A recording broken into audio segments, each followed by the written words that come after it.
ভাবুন তো, দেশের সবচেয়ে মর্যাদাপূর্ণ ফুটবল লিগ যেটার নাম শুনলে সমর্থকদের চোখে আলাদা উজ্জ্বলতা ফুটে ওঠে, কিন্তু ঠিক সেই লিগটারই এবার শুরু হচ্ছে একেবারে ভিন্ন এক পরিস্থিতি। প্রশ্ন জাগে এমন একটা টুর্নামেন্ট যেখানে কোটি ভক্তের চোখ, যেখানে দেশের ফুটবলের স্বপ্ন, সেখানেই কি সবকিছু প্রস্তুত থাকার কথা নয়? অথচ মাঠে গড়ানোর একেবারে শেষ মুহূর্তে এসে অনেকেই অবাক হচ্ছেন। কেন জানেন? কারণ বিষয়টা শুধু খেলার ভেতরেই সীমাবদ্ধ নয়, বরং নাম, লোগো, এমনকি স্পন্সর নিয়েও চলছে ধোঁয়াশা। হ্যাঁ, ঠিকই শুনেছেন, যে টুর্নামেন্ট এতদিন বাংলাদেশ প্রিমিয়ার লিগ নামে পরিচিত ছিল সেটা আর সেই নামে নেই। নতুন পরিচয়ে হাজির হচ্ছে বাংলাদেশ ফুটবল লিগ, BFL নামে।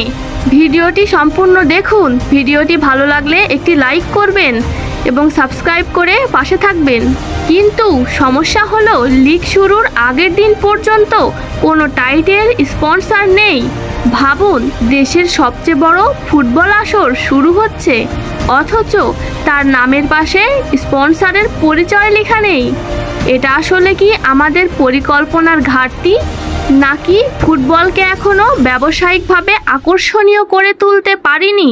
বাফুফে বলছে সময় কম ছিল, লোগো পরিবর্তন হয়েছে শেষ মুহূর্তে আর প্রথম রাউন্ডে, তাই নতুন স্পন্সর যুক্ত করা সম্ভব হয়নি। তবে তাদের প্রতিশ্রুতি, দ্বিতীয় রাউন্ড শুরুর আগেই সব সমস্যার সমাধান হবে।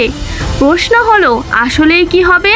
3 মাস আগে নাকি তারা টেন্ডার করেছিল ব্রডকাস্টিং রাইটস আর স্পন্সরশিপের জন্য, কিন্তু কোনো সাড়া পায়নি।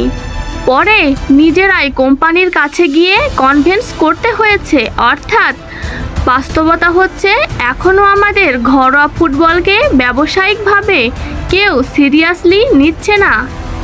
তবে ইতিবাচক দিকও আছে।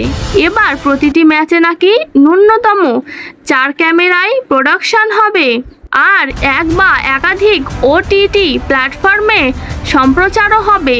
মানে দেশের সীমানা ছাড়িয়ে ফুটবলকে তুলে ধরার চেষ্টা চলছে।